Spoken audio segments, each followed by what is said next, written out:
Então, muito boa noite, meus amigos e minhas amigas que estão aqui prestigiando mais uma transmissão aqui dos protagonistas, numa noite muito especial em que meu amigo Sandro Magaldi atendeu o nosso convite para conversar com a gente sobre essa obra incrível, recém-lançada, A Gestão do Amanhã. Muito boa noite, Sandro. Boa noite, Menta. Para mim é sempre legal estar aqui com você, sempre aprendo bastante nos nossos papos, nas nossas conversas. Que legal, é esse que eu acho que é o sentido da vida, né, Sandro? A gente conseguir, né, ir se tornando a cada dia uma pessoa melhor, né, uma pessoa que pode estar aprendendo, né, e acho que esse teu livro é uma contribuição muito grande, né, a gente que é professor e que sabe da necessidade de você conseguir se atualizar constantemente, né, num mundo de velocidades constantes, né, a gente encontrar uma obra como essa realmente é um privilégio muito grande, né, e gostaria de que você começasse um pouquinho falando sobre qual é o objetivo dessa obra, quer dizer, o que te levou, o que te motivou a escrever uma obra como essa? Então, meu amigo, essa obra, na realidade, esse projeto começa já há algum tempo, né? Eu e o José Salib Neto, o Salib, que é um dos fundadores da HSM, é o S da HSM, né? Quem não conhece, a HSM é uma das principais empresas de educação executiva do mundo, aqui do Brasil também, certamente, mas do mundo, né? Nós trabalhamos juntos há quase 10 anos na HSM, tivemos sempre uma afinidade intelectual muito grande. Tanto que um dos meus livros também é em parceria com o Salib, o Movidos por Ideias. E já há algum tempo nós não nos distanciamos, Menta, e nós estávamos muito focados aí, preocupados nessas rupturas que acontecem no mundo atual, na sociedade que impactam o mundo dos negócios. E aí nós começamos uma reflexão, a primeira reflexão deu margem a um artigo, que foi publicado até na revista HSM Management, em 2016, da empresa baseada em plataformas, né? Que é uma modelagem, que até nesse livro nós falamos um pouco mais, mas é uma modelagem típica dos dias atuais, né? Sobretudo nas empresas digitais como Uber, Airbnb, Facebook, dentre outras. E aí nós publicamos esse artigo, e aí ficamos aí refletindo sobre outras ações, outras iniciativas. E aí houve a ideia, foi a ideia do Salib, ele falou, Sandrão, vamos escrever a linha do tempo da gestão de uma forma diferente? Porque a lógica é a seguinte, todo movimento social, todo movimento que acontece no mercado corporativo, ele é fruto do movimento social. Então é algo que se consubstanciou na sociedade, que como tal tem um impacto no ambiente corporativo.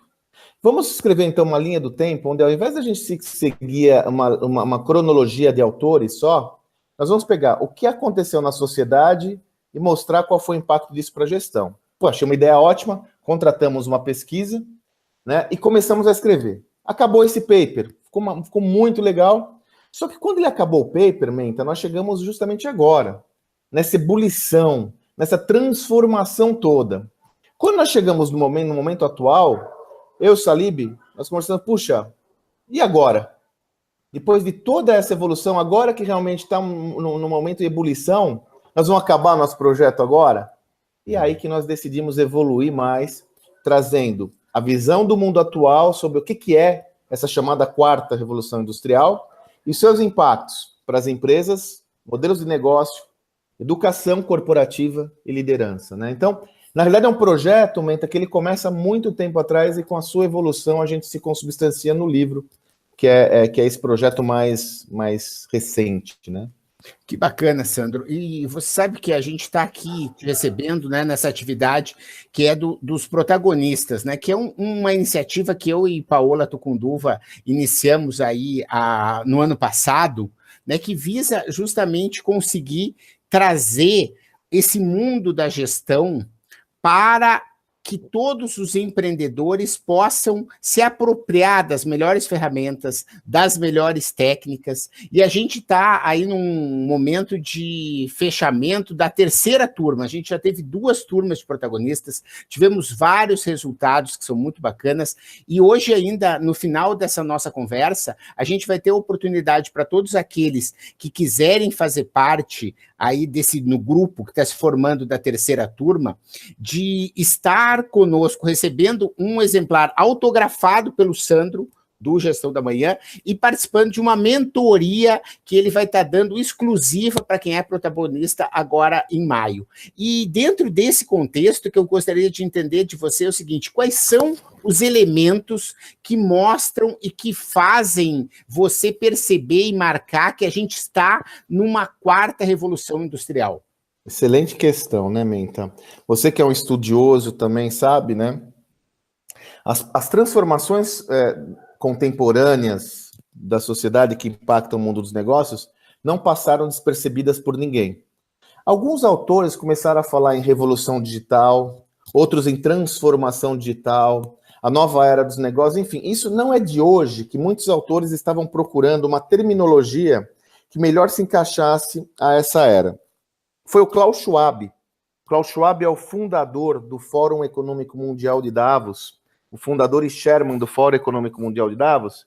Ele foi o primeiro a articular de uma forma que nos parece a mais adequada essa questão de que nós estamos na quarta revolução industrial. O que é essa quarta revolução industrial? Hoje você tem no mesmo ambiente, no mesmo espaço-tempo e espaço físico, você tem alguns fenômenos que coabitam esse mesmo contexto, que por si só já teriam o potencial de transformar a sociedade. Me refiro a fenômenos como inteligência artificial, robótica, internet das coisas, evoluções importantes na genética, realidade virtual, enfim. São muitos fenômenos que, como eu disse, por si só já teriam a capacidade de transformar o mundo, só que eles estão o quê? Ao mesmo tempo, aqui e agora, influenciando e impactando toda a nossa contemporaneidade.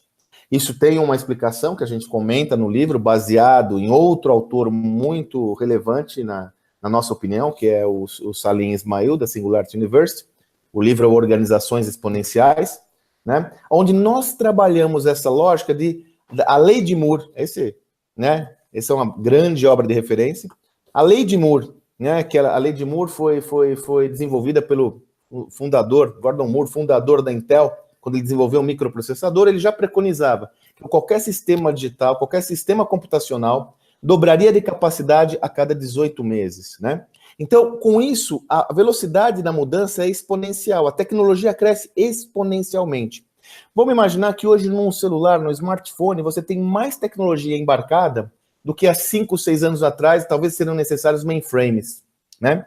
Então, isso já foi enunciado, quer dizer, essa tecnologia com velocidade exponencial fez com que esses fenômenos, como esse que eu mencionei, estivessem onipresentes na sociedade. Eles andando juntos fazem com que estejamos nessa quarta revolução industrial, que é a mais profunda. Olha que interessante, né? A gente está falando de uma revolução industrial que os estudiosos reputam como sendo mais profunda, influente e ampla do que a primeira revolução industrial, que mudou toda a sociedade.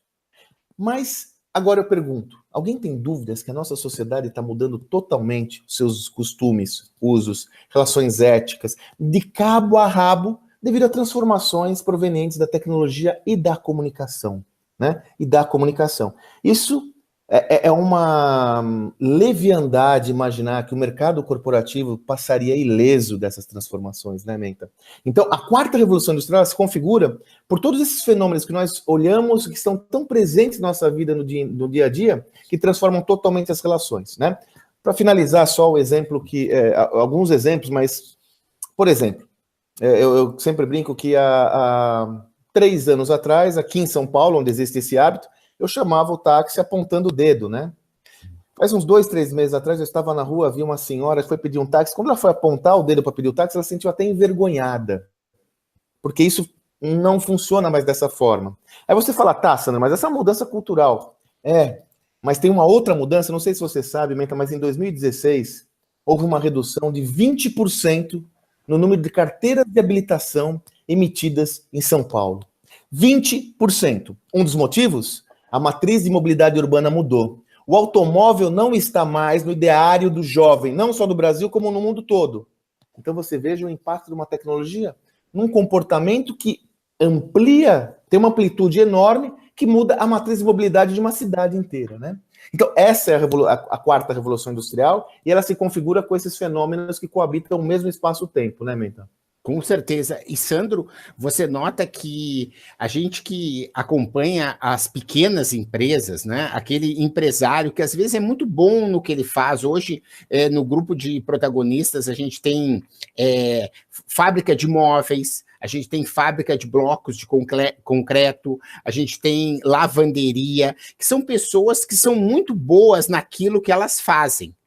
Porém, elas têm uma dificuldade muito grande de conseguir acompanhar todo esse arcabouço de competências que são necessárias para que você possa vencer nesse novo cenário da quarta revolução industrial. Ontem, inclusive, na aula de liderança criativa do nosso curso, do curso que eu dou lá na SPM, eu levei esse infográfico, né, que ele aparece aqui na página 242 do livro, que fala sobre o perfil do líder da quarta revolução industrial. As novas competências. Não, mas vamos antes falar das novas. Olha só, a gente tem as seguintes competências do mundo linear, segundo você e o Salib, né? A honestidade, saber delegar, a comunicação, a confiança, o compromisso, a atitude positiva, a criatividade, a intuição, a capacidade de inspirar e a sintonia de pessoas, com as pessoas. Então, a gente tem 10 competências aqui em cima, que são aquelas do mundo linear, né? E aí, qual é a provocação? É que elas já não são suficientes. Né? E aí que eu gostaria de que você comentasse, quer dizer, está se tornando cada vez mais difícil se tornar um líder e um gestor dessas companhias no século XXI? Não tenho dúvidas, né? Menta, uma das realidades, e você como um estudioso importante aí da gestão, sabe disso, vivencia isso, é que o nível de complexidade da gestão aumentou, né? Aumentou porque as variáveis que existem hoje não haviam no passado. E elas geram uma instabilidade muito grande, uma instabilidade e uma incerteza muito grande no nosso contexto. No passado, todo o nosso pensamento de gestão, nós temos que, sempre por isso que a gente começa o nosso livro com uma linha do tempo da gestão, né, como eu comentei, toda a nossa lógica do desenvolvimento de gestão, ela é cartesiana, proveniente da Revolução Industrial. Então, toda essa lógica, ela visa estabilidade, ela está habilitada em um mundo estável, cujas mudanças são muito mais lentas. A boa notícia é que esse novo mundo, a despeito de sua complexidade, ele é um prato cheio para novos empreendedores. Pela primeira vez na história da humanidade, na história recente da humanidade, pequenos empreendedores têm condições e estão dando pau em grandes empresas. Basta lembrar que empresas que hoje revolucionam setores inteiros eram empresas de garagem há 10, 15 anos atrás, como Netflix, como Uber, que eu mencionei, como Airbnb, como Facebook. Facebook tem 10 anos, né? 12 anos, 11 anos. Hoje é uma das empresas mais valiosas do mundo, a despeito de todas as polêmicas recentes. Dessa forma, a boa notícia é que, a despeito dessa complexidade, existe hoje uma maior possibilidade de novos e pequenos empreendedores avançarem no campo das grandes corporações. O darwinismo na veia. Eu brinco no nosso projeto, uso uma terminologia nesse livro, que é como se o game fosse zerado. O game está zerado e todos têm condições similares, né? Agora, para isso é necessário que sejam desenvolvidas novas competências. Não que as competências que você mencionou, essas competências que nós trabalhamos no livro são provenientes do estudo de um estudo que saiu na Fortune ou na Forbes, daqui a pouco eu vejo a fonte, que mostravam as 10 competências tradicionais do líder. Não que elas sejam desimportantes, pelo contrário, elas são fundamentais. Porém, o que nos chama atenção é que muitos líderes que desenvolveram essas competências, que tinham essas competências nativas, não enxergaram a evolução do mundo e sucumbiram. Eu vou dar o exemplo clássico, já que eu mencionei a Netflix, um caso que a gente conta no livro. Não podemos nos esquecer que a Netflix foi oferecida à Blockbuster. A Blockbuster era uma grande empresa, a empresa que desenvolveu uma inovação importante. Ela percebeu, antes do que todo mundo, que o consumidor gostaria de se entreter em casa, né? Então ela percebeu isso e criou o conceito das mega stores né, para locação de filmes. A Blockbuster, então, era uma companhia muito forte. A Netflix foi oferecida a Blockbuster por 50 milhões de dólares. Os líderes da Blockbuster julgaram que aquilo era um negócio de nicho. Na época, a Netflix só trabalhava com entregas postais de DVDs. Agora eu pergunto, e depois, vocês sabem, depois de 2 anos, 3 anos, a Blockbuster pediu concordata, depois de 4 ela abriu falência. Hoje, Netflix vale 65 bilhões de dólares por aí, né? Agora eu pergunto, esses líderes que estavam à frente da Blockbuster eram despreparados?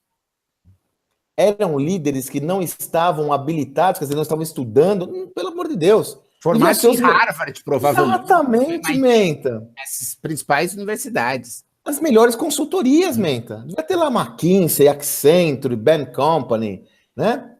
Por que eles não enxergaram isso? Porque eles só estavam limitados às suas competências, às competências centrais num mundo linear. Hoje é necessário você desenvolver outras competências que lhe capacitem a estar mais atento e sensível às mudanças do ambiente. É por isso que a gente entra com essas 8 novas competências, Menta.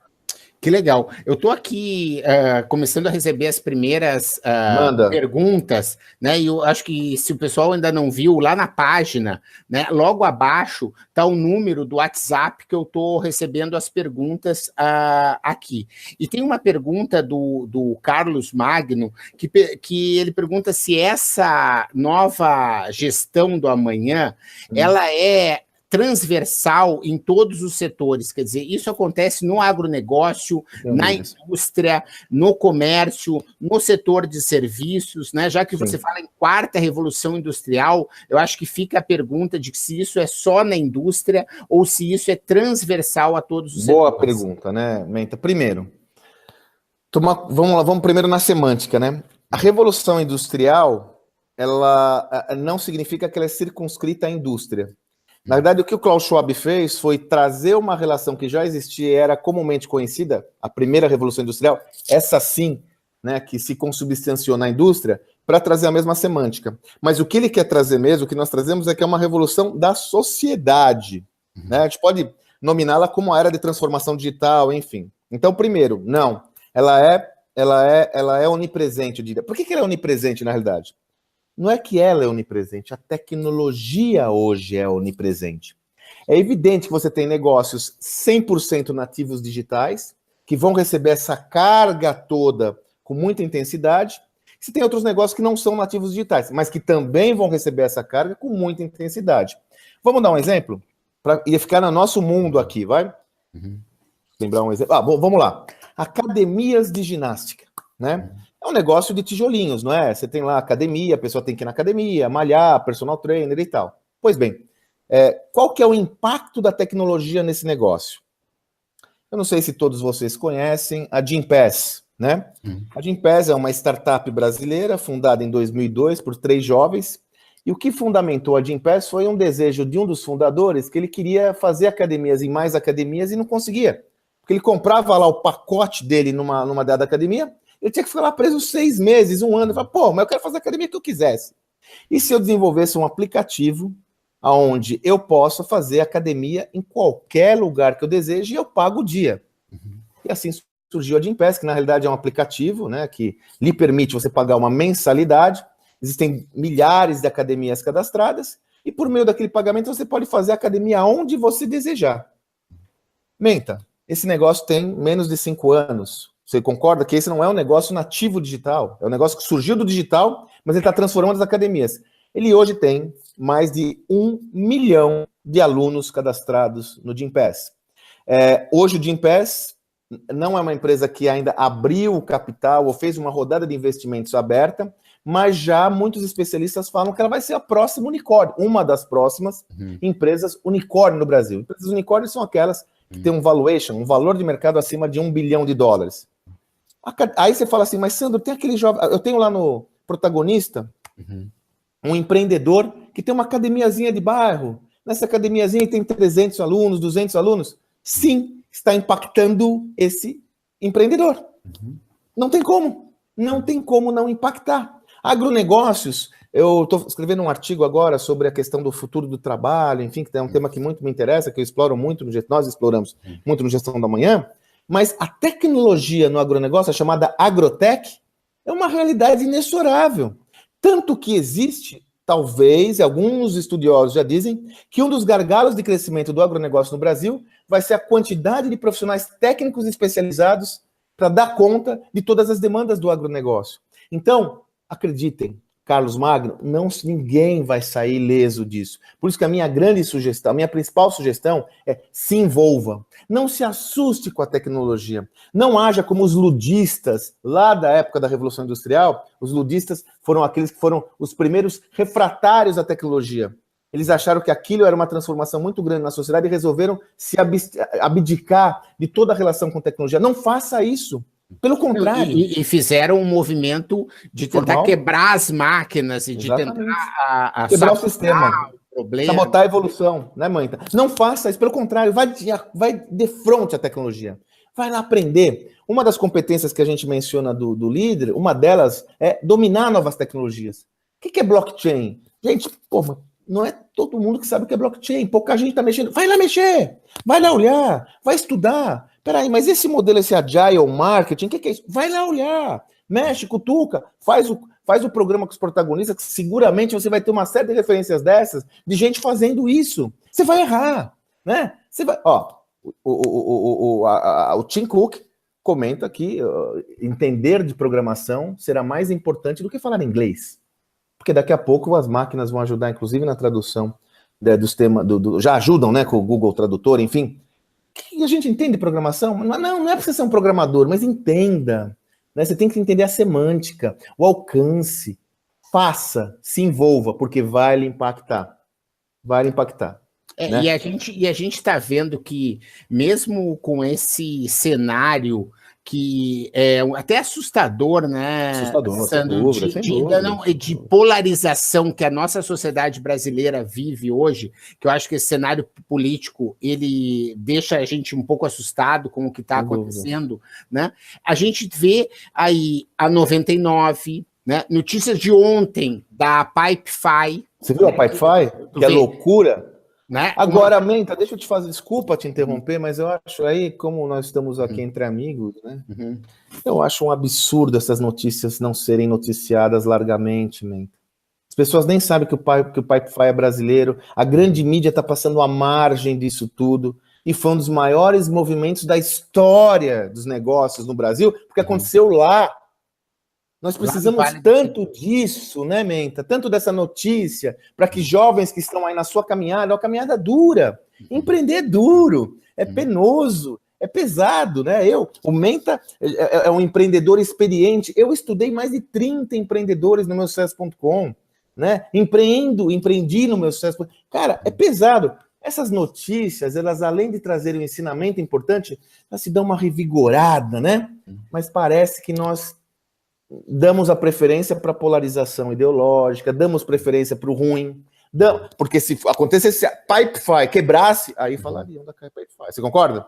Concordo. Se a Pipefy quebrasse, aí estava nas manchetes. Startup brasileira quebra no Vale do Silício. Ela abriu capital, ninguém está sabendo, né? E acho que era isso que eu queria te comentar, de como tem essa possibilidade. Ontem eu fui visitar duas empreendedoras, né? Que vão estar conosco agora na terceira turma aí dos protagonistas e que tem tudo para ser uma empresa que a gente vai muito ouvir falar. Se chama Arbux Proteinologia. E olha só, elas conseguiram fazer uma alimentos super saudáveis, então eles usam quinoa, usam aveia, usam coisas naturais, uma linha mais ou menos tipo mãe terra, só que com muita proteína, para aquele cara que está querendo fazer algum tipo de dieta ou que é um atleta, né? Só que são pessoas que, como eu te disse, são muito boas naquilo que fazem, mas elas não têm esse conhecimento. A gente estava falando de você tem automação de marketing? Ela não sabia nem direito o que era, né? Como é que está o SEO das páginas? Mas eu não sei direito o que é, né? E você está vendendo já pelo WhatsApp, né? Hoje eu tenho um artigo que eu escrevi hoje no LinkedIn que teve 1000 compartilhamentos no LinkedIn sobre o uso do WhatsApp para negócios. né? E eu queria que você entrasse tem um capítulo, para quem ainda não leu o livro, né, que ele fala justamente sobre a crise, vamos dizer assim, da educação executiva. Né? Quer dizer, aqui é o infográfico que marca essa parte, está perguntando aqui, se o ensino tradicional da gestão está falido, né? E eu gostaria que você falasse um pouco sobre isso, quer dizer, como você vê que pode ser vencido esse gap a gestão, do ensino da gestão, para despertar o interesse em todos os empreendedores e profissionais, para que não parem de estudar, para que tenham essa gana por aprender e conseguir se aperfeiçoar constantemente. Esse você sabe que é um dos nossos temas prediletos, né, Menta? Você milita na educação, né, como eu, e você sabe que é tão importante que esse tema, antes do livro ser lançado, foi publicado uma matéria em 4 páginas da Exame, edição nacional, desse capítulo. A editora da Exame, ela escolheu esse capítulo para publicar, de tão relevante que ele é. Pois bem, eu creio que não há muitas dúvidas de que, atualmente, o sistema de educação, sobretudo de gestão, não só no Brasil, sejamos muito honestos, o sistema de educação sobre gestão, ele é incompleto, né? E pelo amor de Deus, e aí cabe uma observação importante, em forma alguma nós estamos menosprezando o sistema de educação. Tanto que agora que eu me afastei na minha posição como executivo no meu sucesso.com, eu voltei a dar aula. Estou lá desenvolvendo alguns projetos com a SPM, minha casa de origem, estou lá com a Fundação Dom Cabral. Eu acredito no modelo de educação, melhor, acredito na educação. Eu não acredito muito no modelo. E por que eu não acredito no modelo? Porque o modelo todo ele foi desenvolvido para uma outra realidade, né? Então, vamos dar um exemplo prático. O modelo de educação de gestão, ele é distante da realidade das empresas, né? Ele não fala sobre como fazer uma nota fiscal, como gerenciar um fluxo de caixa, como descontar uma fatura. Você não aprende isso na faculdade. Você não aprende, simplesmente você não aprende. Eu dou um exemplo agora que eu posso dar, até no lançamento do meu livro eu comentei. Minha filha está fazendo universidade, está fazendo uma universidade de primeira linha, e ela estava estudando um dado autor, e ela me pediu uma ajuda, e Menta, um autor clássico. E quando eu peguei o texto que ela estava lendo, Menta, era um texto de uma época que não havia internet, Menta. Eu te pergunto, como você vai estudar? Aí você fala, não, é um conhecimento seminal. Ok, eu estudo Peter Drucker todo ano. Eu estudo coisa de Drucker de 50, 56. Só que o Drucker fala de pessoas. Quando eu falo de gestão e sistemas, eu não posso ignorar os efeitos da internet. Para você ter uma ideia, Menta, o conceito já era difícil. E os exemplos que dava nesse livro, eu me recordo que um exemplo era a IBM. Porra, IBM legal, vamos dar uma olhada? Falava da IBM fabricando computador, Menta. E ela competindo com a Compute, nem lembro o nome da empresa, quer dizer, não existia Dell. Falava da HP, a grande inovação da HP, a calculadora científica. Velho, eu fiquei envergonhado. Esse é o modelo de ensino que os nossos jovens estão tendo contato em faculdades de primeira linha. Tem jeito, temos que transformar isso. E aí no livro trabalhamos, eu e o Salib, que o Salib é um dos grandes especialistas no tema, uma série de referências para a gente ter, como eu digo, nós temos que criar uma nova filosofia de educação de gestão. Por exemplo, o nosso sistema de educação, ele tá todo desenvolvido para que a pessoa não tome riscos. Óbvio que ela não pode tomar riscos. Se ela tomar riscos numa prova, se ela ousar num trabalho, seguramente ela vai tomar uma reprimenda. Só que ela chega no mundo corporativo, chega como empreendedora, como líder, tem que tomar risco, né? A repetição. Todo modelo de educação está baseado na repetição. Os computadores vão fazer atividades, já vão fazer, não. Os computadores já fazem atividades repetitivas. O grande potencial do ser humano são as atividades que envolvem esforço cognitivo, massa crítica, criticar, brigar, dialogar, discutir, provocar. O nosso sistema de ensino está baseado em repetição. Então você percebe, são algumas idiosincrasias do modelo atual que não se encaixam no novo modelo. Então, eu preconizo que nós temos que construir um novo tratado de educação. E aí eu faço um parênteses, Menta, que não necessariamente está no livro, não está no livro, mas é um dos temas mais relevantes, em minha opinião. Fiz um texto agora no LinkedIn sobre isso, que gerou também bastante repercussão, Nós, como nação, estamos fazendo as perguntas erradas. Isso independente da ideologia política, eu não estou falando de ideologia política, eu não quero entrar nessa polarização, pelo amor de Deus, mas essa tem que ser uma política de Estado. A Coreia do Sul tinha um PIB 10 vezes menor per capita que o brasileiro há 10 anos atrás. Olha o que aconteceu com a Coreia do Sul, que escolheu uma educação baseada em especialização do trabalho, né? Uma educação para o trabalho, né? Antigamente, você falava em produtos coreanos, eram piores do que produtos chineses, não é não? Eu vou te dar uma televisão, mas ela é coreana, só pelo amor de Deus, pode ir embora, não quero essa televisão aqui. Olha o que aconteceu. Então, o mundo é próspero e fecundo de exemplos como esse, e o que me preocupa é que nesse mundo de ruptura, se nós não cuidarmos da nossa educação, a assimetria vai ser muito pior do que o passado. Eu ouso dizer que nós vamos ter inveja, vamos ter saudade da concentração de renda que nós temos hoje, se nós não fizermos nada. Menta. Mas eu acho que você, né, Sandro, e o Flávio, o Edio, né, e vocês que criaram ali o meusucesso.com, né, vocês não, a gente não tá, e acho que eu também, com a Paola, com os protagonistas, né, são coautores do próprio projeto. E a gente também sabe que lá na SPM, que bom que está de volta à nossa casa lá, você sabe que as aulas que a gente tem nos nossos cursos livres, quem não conhece ainda o novo prédio da SPM, Tec, na Joaquim Távora, né? São todos prédios de metodologias ativas, em que o aluno é o protagonista do processo de aprendizagem. Quer dizer, a gente não é mais o papel do professor que fica dizendo, mas é o professor que orienta para que os alunos descubram aquele conhecimento que é necessário para que ele transforme a sua vida. E é isso que eu gostaria de que você falasse um pouquinho sobre esse papel do protagonista nesse processo. Quer dizer, como que o profissional, como que o executivo e o empreendedor devem perceber, quer dizer, como é que cai essa ficha de que a decisão de ser um protagonista do sucesso e não ser uma vítima do fracasso está na mente de cada um. Muito bom. Primeiro, eu acho que vale a pena a gente fazer um reparo, porque falar de si mesmo é ruim, então é bom que o outro fale de si mesmo, né? O Menta foi um dos primeiros professores, sobretudo na SPM, onde eu tive mais conhecimento, a trabalhar metodologias distintas de aprendizado. Numa época que não se falava dessas metodologias distintas, né?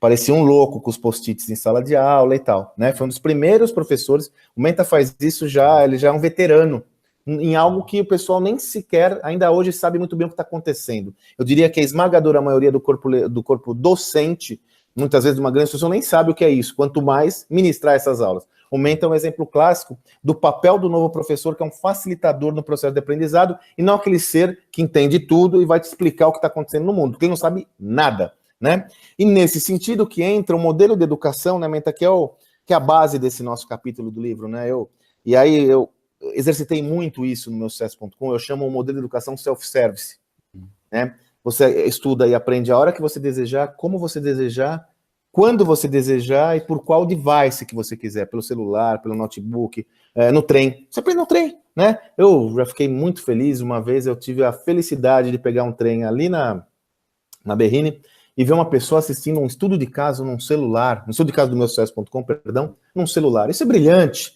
A pessoa está aprendendo enquanto ela está fazendo outras atividades, né? É o modelo self-service. Aí que vem o paradoxo, né, meu amigo? E aí você sabe isso muito bem. Se por um lado isso é tentador, é fascinante, fala, pô, você estuda a hora que você quiser, como você quiser, olha que liberdade.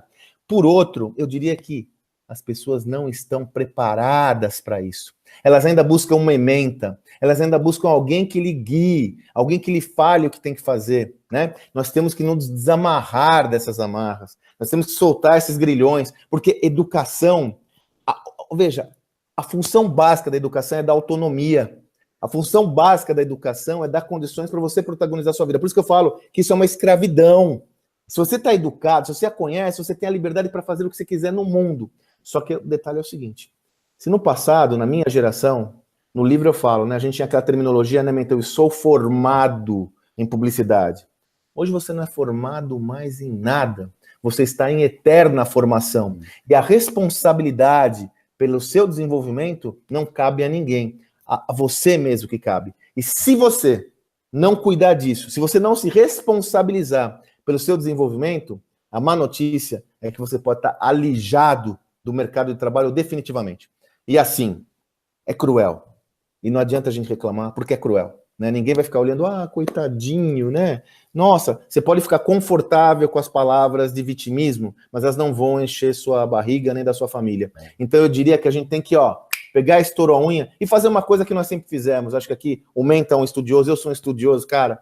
Eu não paro de estudar nunca. Tenho uma completa visão da minha ignorância. Eu tenho um completo senso de quanto eu preciso crescer. Aprende com tudo. Eu aprendo com podcast. Eu aprendo com podcast do Menta, inclusive. Eu aprendo com vídeo. Eu aprendo com livro. Eu paro no ônibus, como eu vim agora de ônibus. Eu estava lá vendo um videozinho de alguma coisa relevante. E vambora, vamos aprender. Vamos encher esse copo aí. E aí usar os meios formais para influenciar esses meios formais, né? Por que eu voltei a dar aula, né, Menta? Eu quero hackear o sistema por dentro. Eu não quero ser um babaca que fica falando mal do sistema. Claro. Não é? Não, lógico, pô. Né? Eu digo, se todo mundo soubesse o que acontece dentro da minha sala de aula, da porta para dentro, né, talvez você convidasse mais. Exatamente. Mas ainda bem que da porta para dentro a gente sabe, a gente tem o feedback dos alunos, né? E eu queria falar justamente sobre alguma dessas coisas, que é a podcast que você falou, né? O poder aí que você tem, né? O seu podcast aí que você faz com os meninos lá do... o Nerdcast Empreendedor. Nerdcast Empreendedor, que é super bacana. A gente, dentro dos protagonistas, né, tem uma insistência muito grande em liberar o áudio do encontro toda semana. Termina o encontro, a gente manda o áudio para que os protagonistas escutem, porque eles dizem, a gente não pôde escutar. Cara, vê no carro. Hoje, tomando banho, aumentar. Né? Eu sei que a gente tem gente de todo o Brasil, mas em São Paulo hoje deu um toró que a cidade parou. Né? Muita gente fica reclamando no Facebook, enquanto que aqueles que são protagonistas da sua história, eles abrem o momento e dizem, olha só, é a oportunidade de ouvir o podcast do Sandro, é a vontade de ouvir o podcast dos protagonistas, é a oportunidade de conseguir fazer a diferença. Então, acho que essa é uma primeira dica. E a segunda, que eu também gosto muito de falar bem dos nossos amigos, é o trabalho maravilhoso que o Edio está fazendo com as embaixadas do Meu Sucesso. Do meusucesso.com, iniciativa brilhante. Brilhante, né? A gente tem aí várias pessoas todo que a gente apoia do Brasil todo, né? E que estão voluntariamente se reúnem uma vez por semana para aprender, para estudar os estudos de caso, né? Não sei se todo mundo sabe, mas eu tive a oportunidade, a convite do Sandro, de um projeto que a gente fez junto, de ter visto todos os estudos de caso para criar o primeiro curso do Meu Sucesso, que foi o Start, né? Então eu acho que isso realmente é muito importante que as pessoas entendam, mas a minha pergunta é, como que essa ficha cai, Sandro? Como que você faz essa ficha cair? Menta, aí é ser humano, né? Eu uso no meu livro uma passagem muito interessante que você até já viu eu usar pela primeira vez numa palestra, aquela passagem dos irmãos Lumière, quando eles, eu não sei se todos conhecem essa história, os irmãos Lumière, eles haviam inventado a fotografia, né, desenvolvido a fotografia, e já tinham, na sequência, eles conseguiram ser os primeiros a darem imagem, a darem movimento à imagem, que foi o embrião do cinema. E eles fizeram uma grande exibição dessa passagem, né, dessa cena, e era uma cena típica, né, era um trem chegando na estação. Colocaram lá 200 pessoas no auditório e passaram aquela cena, 60 segundos. Boa parte dos participantes não testemunhou aquela cena, porque fugiram. Por que fugiram? Porque eles pensaram que o trem ia atropelá-los. Eu uso essa metáfora, eu pego essa metáfora como referência de um ótimo livro também, vai ser publicado agora no Brasil, eu creio que vai chamar Disrupção, mas ele chama originalmente Whiplash, do Joe Ito, né? Para mostrar que o ser humano tem dificuldade de enxergar rupturas tecnológicas que mudam com muita velocidade. Por que eu digo isso para responder sua pergunta, né, Menta? Eu creio que muitos de nós temos dificuldade. Por que nós não corremos atrás dessa informação? Porque ainda temos dificuldade de entender as transformações que estão acontecendo e ainda temos a ilusão de que ficarmos acomodados quietinhos, tudo vai passar, ou eu vou aprender por osmose. Isso não existe. Como toda motivação, ela pode ser pelo amor ou pela dor, talvez haja a necessidade de ser pelador. Quando você perde um emprego, quando você como empreendedor vê um competidor chegando e não sabe o que aconteceu, talvez aí você vá se dar conta de que realmente é necessário você se reciclar. Nem se reciclar, é necessário que você esteja num movimento de eterna atenção para o seu desenvolvimento. A sugestão que eu dou, não espera chegar, né? Não espera chegar a bronca, né? Anda você, ao invés de você correr atrás, anda na frente, vai buscar informação, porque eu lhe asseguro, as coisas estão sendo transformadas com uma velocidade imensa, da onde menos você espera vem a bronca. Deixa eu dar um exemplo que nem está no meu livro, que eu escrevi sobre isso semana retrasada. Então, não sei se você viu uma nova tecnologia do Google, que por reconhecimento da íris, ele já identifica algumas doenças como diabetes, colesterol, algumas doenças dessas, pega um celular, a câmera, coloca na sua íris, ele vai dar o diagnóstico dessas doenças. É um algoritmo que lê isso numa base de dados e traz em poucos minutos, se não me engano, 15 minutos, o resultado desse diagnóstico. Por que eu estou falando isso? Imagine se você é uma empresa atua no segmento de diagnósticos. Você é um laboratório, né? Você está lá acostumado com os grandes players, Fleury, DASA, Einstein, Laboratório Sabin na região central do Brasil, esses players consolidados. De repente você acorda num dia e vê que você tem um novo concorrente. Google. Cara, aí o pau vai comer, né? Porque ninguém quer ter um Google no cangote. Só que você não estudou, você não se preparou.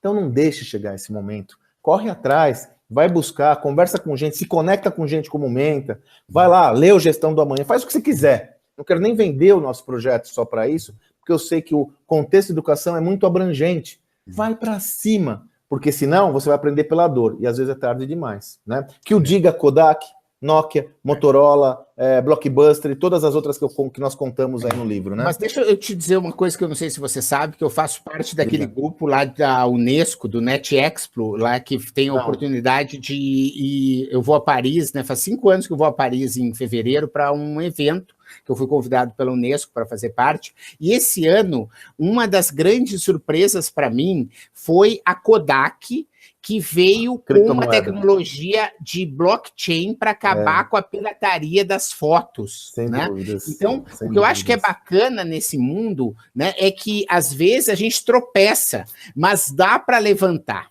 Né? Quer dizer, você tem para levantar. A gente tem casos aí, né, de protagonistas que a gente tem acompanhado a trajetória, que são pessoas que chegam conosco e dizem assim, mas eu estava bem, mas eu perdi cliente, eu estava bem, mas hoje eu estou com dívidas, né? E a gente consegue em 3, 4, 5 meses fazer uma mudança nessa vida desses caras, e hoje eles estão comemorando aí uma nova realidade. E eu gostaria de trazer uma pergunta que foi, eu tenho 2 questões aqui que chegaram pelo WhatsApp. A primeira, o pessoal não sabe direito o que aconteceu com o Pipefy, né?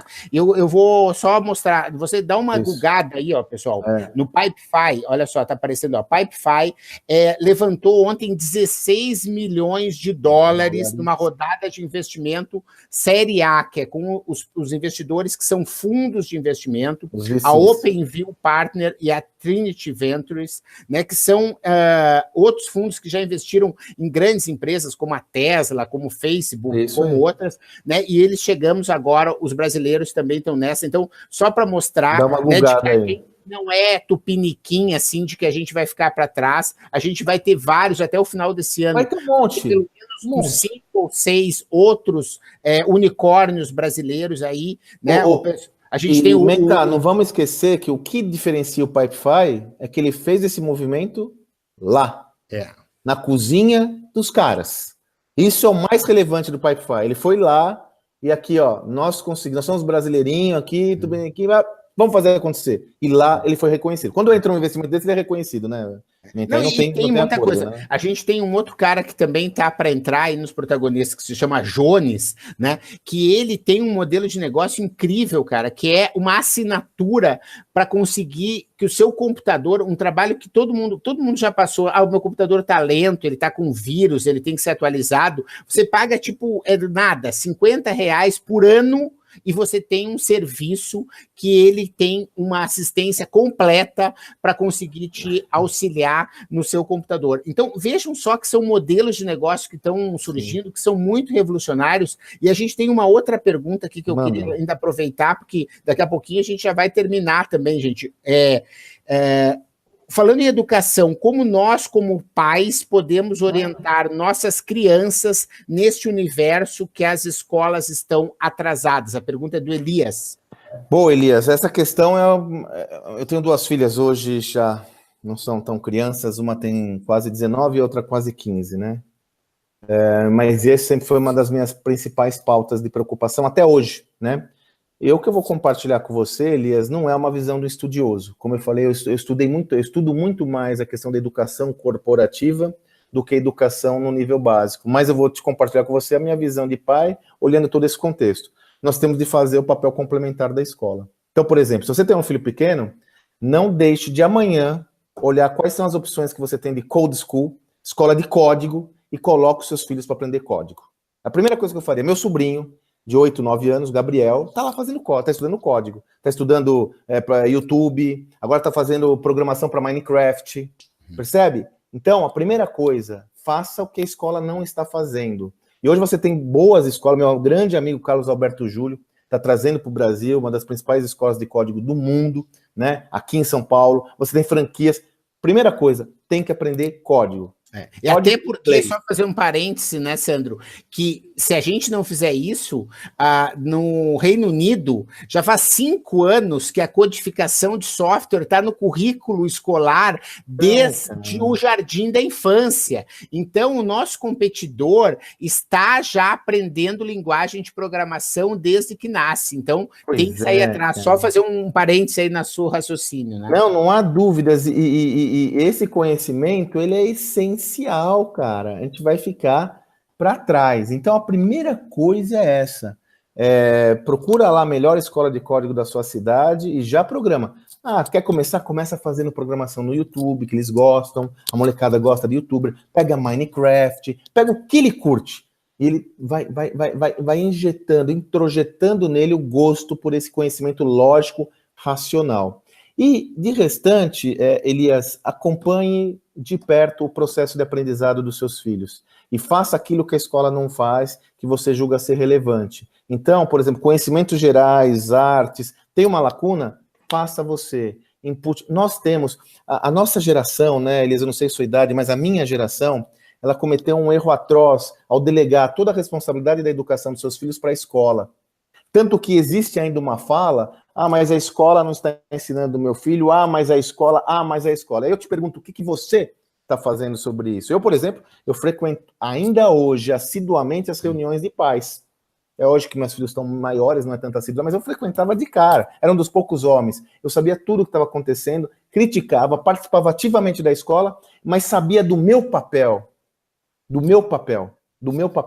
Né? Então a gente tem que entender que nós não podemos delegar a responsabilidade da educação para os nossos filhos. Nós temos que fazer a nossa parte ativamente, proativamente, sobretudo nessa transformação que existe hoje.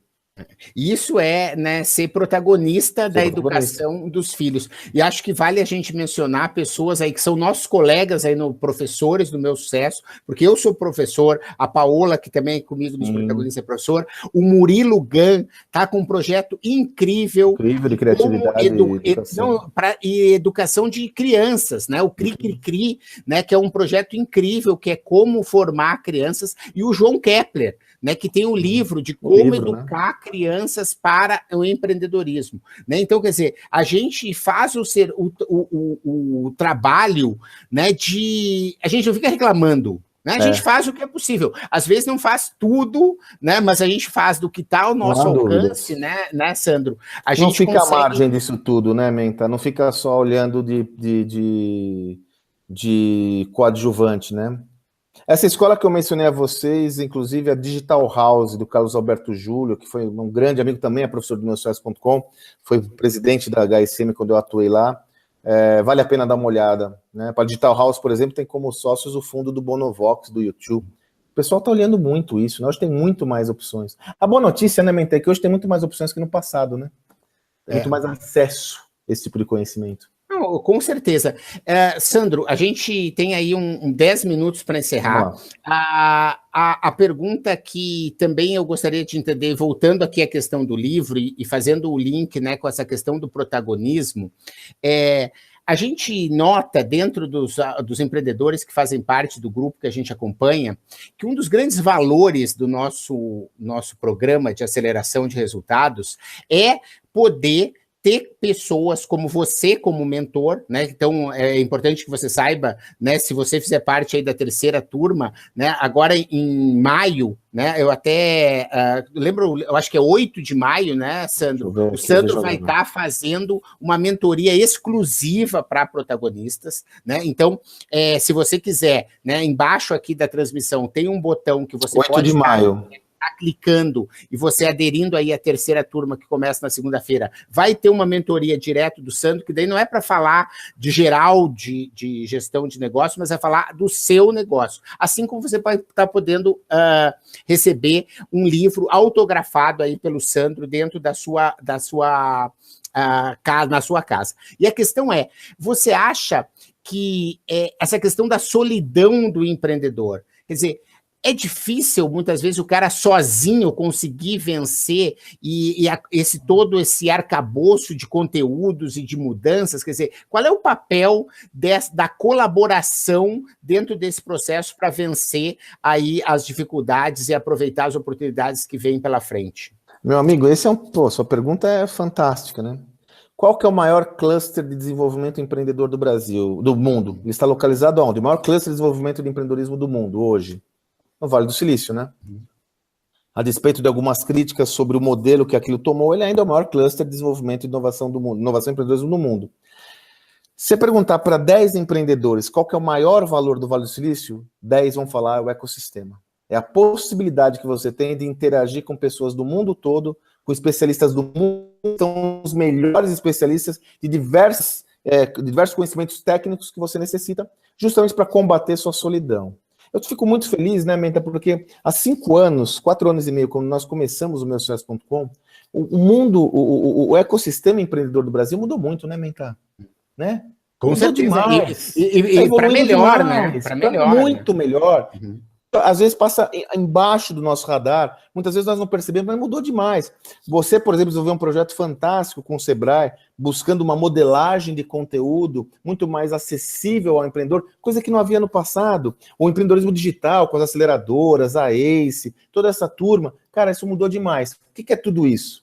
Ecossistema. Hoje nós temos com quem falar. Então, as referências são fundamentais. Iniciativas como a do Protagonistas, iniciativas que lhe permitem interagir com outros empreendedores, porque o conhecimento, de novo, não é mais aquele ser pensante que você vai lá falar com ele, ele tem todo o conhecimento do mundo. O conhecimento está na ponta. Às vezes você vai pegar um protagonista da sua turma, que tem uma empresa de lava rápido, e ele vai te falar alguma coisa e fala, cara, isso daí pode me ajudar, cara.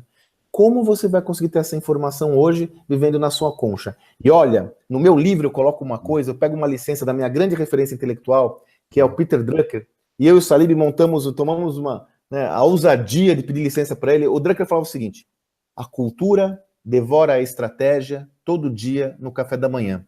Nós pedimos licença e mudamos. A operação, a rotina devora a estratégia todo dia no café da manhã. Então, se você não se der o direito de investir no seu desenvolvimento com programas como esse do Protagonista, você corre o risco de ficar afundado na sua concha e não perceber as transformações do ambiente. E quando perceber, pode ser tarde demais. Muito legal. Tu sabe que, ainda falando dessa história da conexão, a gente tem dentro dos protagonistas um caso muito legal, que é de uma personal stylist, né? Que entrou para crescer, para conseguir automatizar os seus processos, está indo super bem, com uma dona de uma lavanderia. E elas conseguem hoje fazer um produto que é conjugado. E as duas saem ganhando, entende? Então, veja como essa coisa do poder das conexões, ele pode ser muito, muito bacana, porque sempre há oportunidades colocadas por aí. Olha só, chegou mais uma pergunta aqui, né, que diz respeito a empresas familiares. A gente tem aí um pessoal que tem posto de gasolina, que com o seu pai. A gente tem um pessoal também que tem aqui uma empresa de cereais, né, e que está hoje numa relação de pai e filho, trabalhando juntos, né? A gente tem o Bruno, que está nessa turma também, que trabalha com o pai. Quer dizer, como que esse choque de gerações, ele pode ser melhor administrado ou conjugado dentro desse contexto da gestão da manhã? Ô, Menta, estou procurando aqui, não sei se eu vou encontrar tempo, mas dos conceitos que a gente trabalha aqui no livro, e essa é uma opinião que nós temos preconizado há muito tempo, é que nós temos que ressignificar essa questão. Ao invés do conflito de gerações, nós temos de trabalhar com um conceito que é o encontro de gerações. O que é isso, Sandro, encontro de gerações? A nossa visão é que o virtuosismo vai acontecer quando o cabelo branco, a maturidade daquele profissional que já tem muita experiência, casco duro, aprendeu bastante, tiver a abertura necessária, e é recíproca essa abertura, para interagir com o careca da startup, com a sua volúpia, intensidade, né, inovação. Quando os dois derem abertura, baixarem a guarda e terem um nível de consciência que um pode aprender com o outro, eu uno, eu alio essa intensidade do novo com conhecimento e sabedoria de quem já passou por muitas situações. É o que a gente chama de encontro de gerações. Está aqui em alguma parte do livro, aqui, ó, o valor do encontro de gerações, na página 130, que eu digo, Menta, não vale só para pessoas, vale para empresas. É a empresa tradicional se encontrando com a nova. Isso justifica os corporate builders, justifica hoje as empresas investindo em hackathons, investindo em acelerações dentro da empresa. Então, eu no meu sucesso.com, coincidentemente, eu trabalhei com muitos empreendedores de empresas familiares. A Paola está me mandando aqui que tem o caso da Algar. Isso, né, que eu ia falar. Alair Martins, o Luiz, os Garcias da Algar, o Dr. Luiz Alberto Garcia, o Deusmar Queiroz, Aço Cearense, o meu amigo Vilmar Ferreira. Não há nenhum problema você ter uma empresa familiar. Pelo contrário, existem alguns estudos, sobretudo de Harvard, o professor John Davis trabalha muito isso, que mostram que a empresa familiar, quando ela tem uma gestão profissional, ela tem uma vantagem competitiva importante, porque ela tem dentro de si a visão de propósito muito clara. O que nós temos de ter aí, conversando aí com o Bruno, né, com toda essa turma, é qual que é a mediana, qual que é a área de interseção no diálogo que eu posso ter com as outras gerações. E aí nós temos que abrir um diálogo fecundo e fértil para poder aproveitar o melhor de cada um. O conhecimento estabelecido com essa intensidade do novo. Se nós conseguirmos unir as duas coisas, isso é absolutamente explosivo.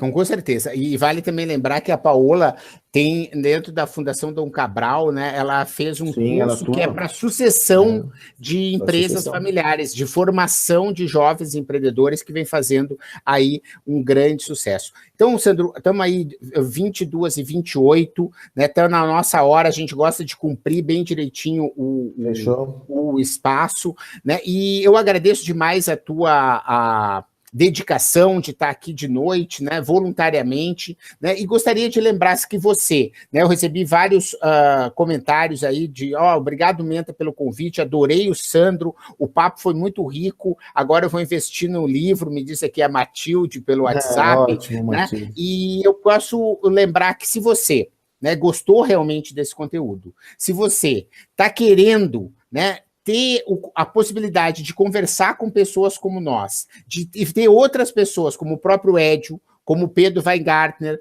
como o Fred Rocha, como o João Kepler, que a gente citou aqui, né? Vem fazer parte dos protagonistas, vem fazer parte de uma experiência que vai ser transformadora. E se você não gostar, não tem problema, porque você cancela a qualquer hora também, não precisa nenhum tipo de burocracia, nem explicar por quê. Mas com certeza você vai poder estar falando com essas pessoas, ouvindo sobre o seu negócio, né? Então o Sandro já está marcado aí em 8 de maio. Né? Se você clicar hoje até a meia-noite, vai receber um exemplar autografado pelo Sandro do Gestão da Manhã. E eu deixaria como última questionamento aí, Sandro, qual é a dica que você dá para aquele empreendedor brasileiro que está desanimado frente a toda essa situação que a gente vive? Quer dizer, qual é o mindset que ele precisa ter para enfrentar esse momento? Vai ser um ano eleitoral, né? Vai ser um ano que, acredito, pelo que a gente viu aí pelos últimos acontecimentos, desde aquela morte no Rio de Janeiro, né? Essas coisas que aconteceram agora no Sul, aí, com tiros, né? Com um monte de coisa aí acontecendo. Quer dizer, qual é a sua dica final para o empreendedor brasileiro nesse ano de 2018? Rapidamente, Menta, eu sugiro que você faça um detox mental. O que é um detox mental? Procure se blindar de todas essas notícias negativas, esse lixo de informações que não vão lhe agregar nada na vida, que vão só atrapalhar a sua caminhada rumo ao sucesso. Foque a sua cabeça, sua mentalidade, sua filosofia, seu olhar para aquilo que realmente interessa, que é o seu projeto. Procure se aprofundar nesse projeto, procure entender tudo o que concerne esse projeto, procure adquirir muito conhecimento, tenha abertura para o novo. Agora, tudo que é lixo, tira da frente. Não se trata de um processo de alienação, é o contrário. Ficar focado nessas informações tóxicas é uma alienação grande perante a um contexto que não vai te ajudar em nada. Nesse sentido, segue gente boa, segue o Menta, vai lá no meu site, sandromagaldi.com.br, conteúdo gratuito, eu posto quase todo dia hoje. Geração de valor. Nisso. Geração de valor, meusucesso.com, o Menta aí falou, segue o Pedro, segue o João, segue essa turma que o Menta está te apresentando. Cara, não tem erro. Não tem erro. Você vai ter uma mudança no seu processo mental. A Paola, você vai ter uma mudança na forma como você vê o mundo. E essas pessoas são vencedoras. Não necessariamente são milionários financeiramente, mas nós não falamos isso. O sucesso não está relacionado a essa única variável. O sucesso é muito mais abrangente do que isso. É você encontrar a sua realização. Vai atrás do que é seu e isola todo esse lixo que nós somos sujeitos diariamente e que temos que realmente ignorar essa palhaçada toda e trabalhar para aquilo que importa. Seu protagonismo, a realização do seu projeto de vida. Muito obrigado aí, Sandro, pela sua dedicação. Parabéns aí por esse livro maravilhoso. Amigo. Parabéns ao José Salib Neto também. Vamos trazer o Salib também. Vamos fazer sim. Nós vamos marcar com ele agora, nas próximas semanas a gente vai marcar aí. Né? Eu vi aí esses dias ele dando uma palestra lá na Prefeitura de São Paulo. Sim. Né? Ele é um cara fantástico, né? E agradeço mais uma vez aí a sua dedicação e muito obrigado a você que nos assistiu. Né? Se você acha que não é a hora de ser protagonista, de fazer parte desse programa, não tem problema, né? Vai ter outras oportunidades. Nós não fizemos esse webinar aqui para tentar te empurrar qualquer coisa, a gente quer compartilhar conhecimento. Mas se você está passando por um período em que você não está atingindo os resultados que você deseja, se você acha que está trabalhando demais e não está conseguindo colher aquilo que você quer. Se você acha que está precisando de uma visão de fora, de alguém experiente, para poder muitas vezes te apontar qual o caminho você pode seguir, vem com a gente está afim de te abraçar, de te dar a mão e de ser vitorioso com você dentro desse novo processo, do seu processo empresarial, para que você possa estar entendendo que o seu projeto de vida pode estar muito bem casado com o seu projeto profissional e quando essas coisas se juntarem, você vai ter a sua realização pessoal e profissional. Muito obrigado mais uma vez pela audiência, obrigado, Sandro, e uma boa noite a todos vocês. Valeu, gente. Valeu. Obrigado, Sandra. Até mais. Tchau, tchau. Valeu, querido.